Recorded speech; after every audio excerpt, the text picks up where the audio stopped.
Welcome to National Headlines. Let's start with the Times of India. Imran meets IMF officials, backs bailout deal struck by Pakistan government. Pakistan's main opposition leader and former PM Imran Khan expressed support for a recently reached bailout deal with the IMF after a meeting with officials of the lender on Friday, his party said. The IMF said it was, in the lead-up to national elections in the autumn, seeking the support of Pakistan's political parties, including Khan's, for the new 9-month, $3 billion standby arrangement and policies associated with the program. Next, let's move to Indian Express. Daughter had become fulcrum of Sharad Pawar's actions. Praful Patel, who had been a trusted aide of Sharad Pawar and has now shifted allegiance to Ajit Pawar, acknowledged that only when you are in power can the works of party supporters, members, and the MLAs be fulfilled. Next, let's move to The Hindu. Dutch Prime Minister resigns because of deadlock on thorny issue of migration, paving way for new elections. The Dutch government collapsed Friday, 7 June 2023, because of irreconcilable differences within the four-party coalition about how to rein in migration, a divisive issue that has split nations across Europe. The resignation of Prime Minister Mark Rutte, the longest-serving premier of the nation, means the country will face a general election later this year. Rutte and his government will remain in office in a caretaker capacity until a new ruling coalition is chosen. It is no secret that the coalition partners have very different views on migration policy, Rutte told reporters in The Hague. And today, unfortunately, we have to draw the conclusion that those differences are irreconcilable.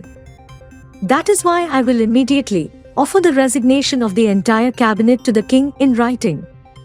Opposition lawmakers wasted no time in calling for fresh elections even before Rutte formally confirmed his resignation.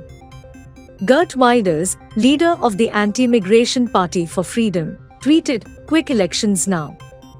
Across the political spectrum, Green Left leader Jesse Klaver also called for elections and told Dutch broadcaster Numbers, "This country needs a change of direction." Next, let's move to the Economic Times. Vedanta to take over chip display units from Twin Star.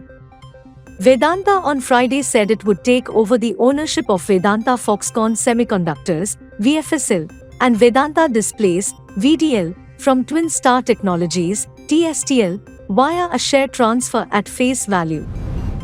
Next, let's move to the Telegraph. Trinamool Congress, BJP fight for supremacy in rural polls. More violence reported from various parts of Bengal over Panchayat polls. Death toll on poll day reaches 8 within the first 3 hours of voting.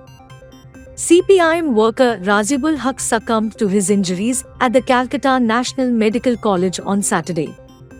Haq was grievously hurt in clashes with the TMC in Ausgram, East Burdwan on Friday. He was first admitted at Burdwan Medical College and Hospital and later transferred to Calcutta after his condition deteriorated. A TMC supporter was lynched, allegedly by the BJP workers in Tufangunj, Cooch Behar. Death toll so far: Murshidabad 3, Cooch Behar 2, Malda 1, North 24 Parganas 1, East Burdwan 1. A Trinamool worker was shot at in Islampur, Uttar Dinajpur allegedly as a result of party infighting, while in Shamshergunj, Murshidabad a female voter sustained bullet injuries during political clashes which has kept the region on the boil since morning. 2 children, siblings, were injured in the Kashipur area of Bhangar when they tried to fiddle with live crude bombs lying on the road, mistaking them to be playthings. The bombs were leftovers of clashes between ISF and TMC workers taking place in the area since Friday night.